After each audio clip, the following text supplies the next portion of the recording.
Phoenix Dance Radio Station. Yes, Finers, masih barengan sama Bayu Prasetya. Siang hari ini tentunya masih di Pepper Jam. Tapi kali ini Bayu Prasetya kedatangan tamu spesial, yaitu seorang penyanyi dan juga seorang model juga. Apalagi sekarang sedang bergelut di dunia beauty pageant atau kontes kecantikan tentunya. Dan please welcome Jessro. Hai Finers. Hai.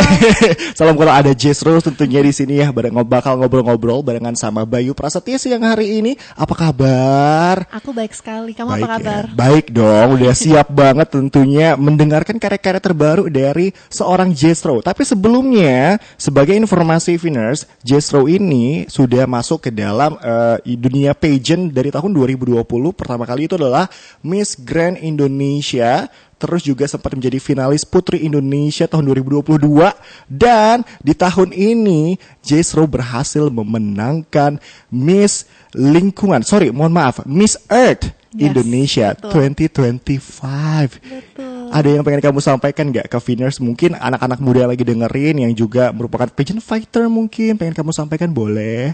Pengen bilang hi pageant lovers, terima kasih untuk supportnya dan jangan kapok untuk support karena bentar lagi kita bakal ke internasional. Wow, ke internasional, persiapannya juga pastinya dibuat sematang-matangnya ya, Jessro ya.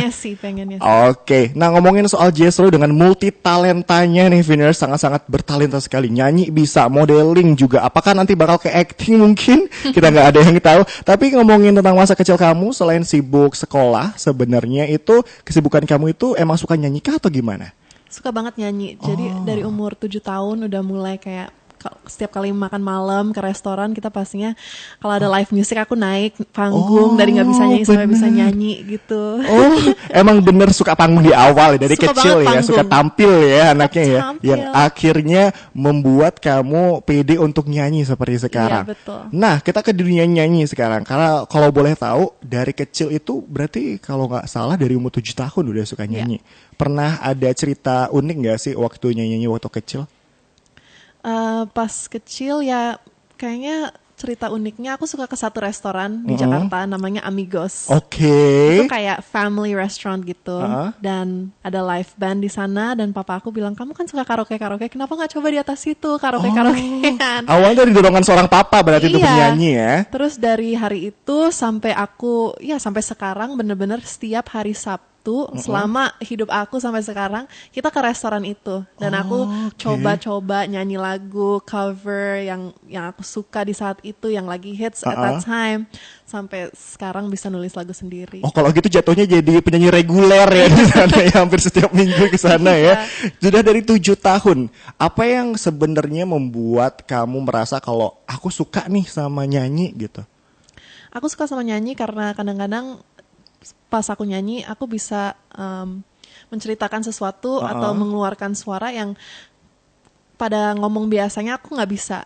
Kayak aku susah kadang-kadang untuk berekspresi, tapi kalau dengan bernyanyi langsung lepas aja. Oh, gitu. Berarti ini cara kamu mengekspresikan diri berarti atau ya? let go gitu loh. Oh, bisa menjadi curhatan-curhatan juga dalam nyanyian sebenarnya ya. Apakah nyanyi ini sebagai seorang penyanyi merupakan sebuah cita-cita kamu juga dari kecil? Yes, pastinya banget. Oh, bener ternyata Finers ya. Nah, untuk di dunia musisi sendiri, ada nggak sih seorang musisi yang sebenarnya kamu idolakan dari kecil atau mungkin baru-baru ini kamu suka banget karakter suaranya kah atau personalitinya?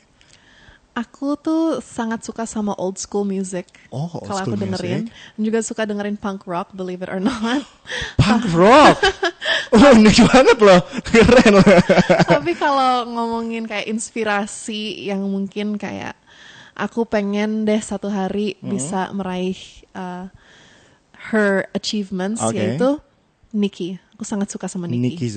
Nicki Zevanya. Oke, go international ya. Semoga ke depannya seperti itu ya. Nah, ngomongin juga soal single yang sudah kamu rilis pertama kali. Dan sebenarnya turning point-nya apa sih sampai akhirnya kamu yakin gue udah siap nih untuk merilis sebuah single. Titiknya kayak gimana tuh? Jadi ini single kedua aku. Single pertama dirilis di Januari tahun ini. Dan ini baru sebulan ngeluarin lagu Tiba-Tiba Bilang Sayang namanya.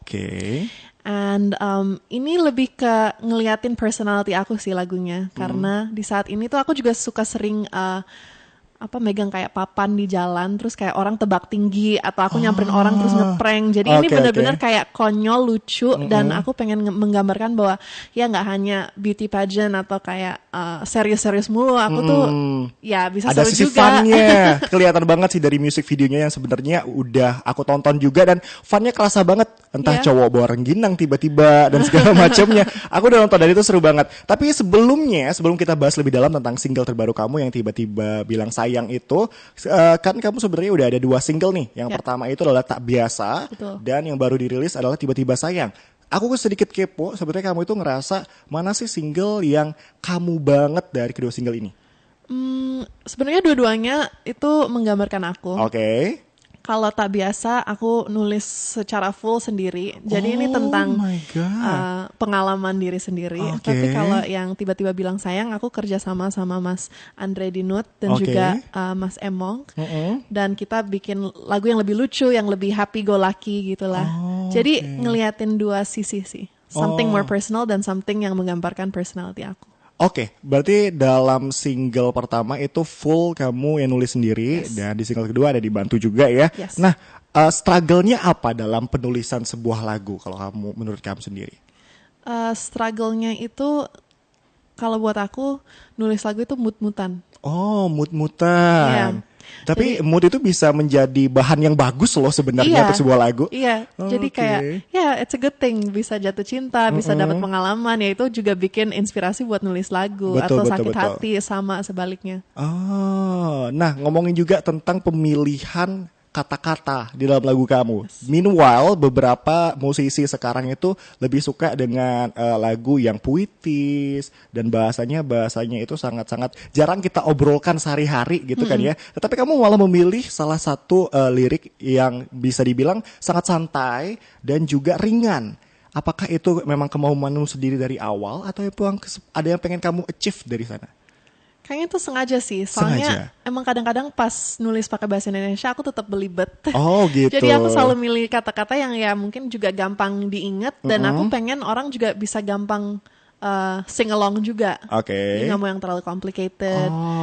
Seperti awal yang kamu bilang ini singlenya sangat-sangat fun, baik di musik videonya dan juga di singlenya ya. Jadi emang nggak mau ngeribetin masalah bahasanya juga. Benar. Nah, proses pembuatan lagu ini aku sedikit penasaran, di bagian mana sih yang menurut kamu sangat-sangat menantang dalam pembuatan single kedua kamu ini, yaitu Tiba-tiba Bilang Sayang? Kalau nulis lagu aku suka banget ada cerita di dalam lagunya. Jadi kayak nge-flow. Seperti kamu bilang, mungkin beberapa artis lain mereka suka yang lebih poetik, yang kayak nggak begitu literal, tapi aku tuh literal banget orangnya. Oh begitu. Kayak aku to the point ya. To the point. Kalau aku punya masalah pun aku pastinya to the point ngomongnya. Jadi lebih ke nyari flow yang benar. Dan menggambarkan apa sih yang aku pengen gambarin di lagu ini gitu. Oh begitu. Baik, tadi juga kita sempat ngebahas Viners tentang music videonya yang lucu banget. Kalau kamu belum nonton, kamu wajib banget nonton sekarang music videonya, karena emang lucu abis. Sebenarnya ini siapa sih yang mikirin konsepnya? Penasaran aku. Kita rame-rame sih sebagai tim mikirin konsep apa sih yang lucu, yang bisa menggambarkan bahwa it's not that serious, it's fun, kayak seru aja gitu. Dan kita mikir kayak kita juga nge-casting beberapa cowok yang mungkin tepat untuk jadi sekonyol itu, dan yang bagus yang kita pilih si Alfian, dia benar-benar totalitas banget sih. Karena emang benar-benar aku juga nonton music video itu kayak ini ngelawak banget sih tujuannya. Benar-benar. Itu syutingnya di Jogja ya, by the way? Yes, di Jogja. Sangat-sangat membawa nuansa Jogja dan sangat-sangat lucu. Wajib banget kamu tonton sekali lagi di channel YouTube-nya Jazro ya. Betul. Nah, kalau ngomongin juga berapa lama sih proses pembuatan music video itu, dan apa aja yang mungkin bisa kamu share yang seru dalam proses pembuatan music videonya? Jadi kita pakai waktu 2 hari untuk syuting video klip ini. Yang lucu, kita perlu pemeran untuk jadi bapak aku di video klipnya. Dan kita ketemu dia di jalan apa sih yang famous yang di Jogja? Jalan Malioboro. Dia lagi jalan, terus kita kayak, "Hai, kamu mau nggak jadi papa-papa randomly kayak gitu?" Wah, ini fun fact loh, Viners. Terus dia mau gitu, kayak, "Oh, aku mau, aku tuh tinggal di Jogja, udah pensiun, nggak begitu banyak teman, ini seru banget." Terus lucu banget deh, dia pokoknya posting di Facebook kayak cerita bahwa aku besok di video klipnya Jazro. Berarti itu kamu yang milih langsung Iya, orang tersebut. nah ada orang jalan random kita milih, oh itu kayaknya tepat deh jadi papa-papaan aku. Dan emang cocok sih. Tiba-tiba aku kira itu emang seorang aktor, tapi ternyata Enggak, bukan orang bukan. random Orang yang kamu random. ajak. Oke, ini fun fact ya Venus ya. Dan ngomongin soal lagumu ini yang nuansanya lebih ke fun. Ini baru 2 single dan dua-duanya menurut aku fun banget dan sangat-sangat to the point untuk liriknya ya. Apakah ke depannya kamu ada berencana ingin membuat lagu lagi kah? Yang serupa atau beda bahkan? Sebenarnya aku pengen nyari warnaku. Warnamu, oke. Iya, so aku pengen sih bereksperimentasi dikit, nyobain. Kan ini lebih ke my centil era. Iya, Mungkin betul. nanti ada like my ballad era atau oke. sesuatu yang mungkin bisa juga relate sama pageant kayak tentang Indonesia lagu. Mungkin aku pengen kayak gitu juga. Menarik ya Venus. Jadi pengen banyak mengeksplor sebenarnya tentang warna yang ada di dalam diri kamu ya. Yes. Berarti kalau udah mau mengeksplor, apakah akan menyiapkan sebuah album ke depannya?